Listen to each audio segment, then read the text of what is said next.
Welcome back to another technical deep dive here in the debug zone.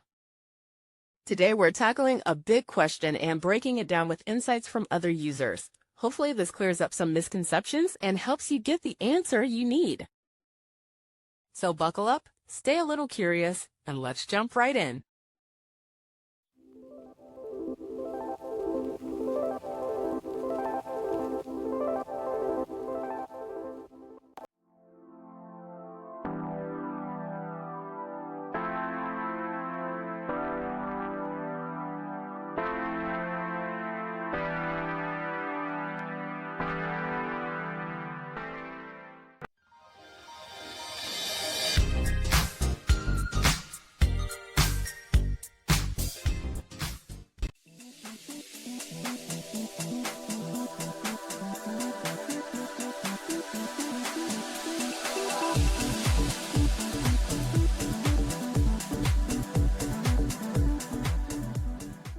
And that's a wrap.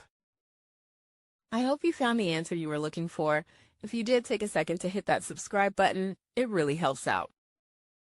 And let me know in the comments which solution worked best for you. See you next time in the debug zone.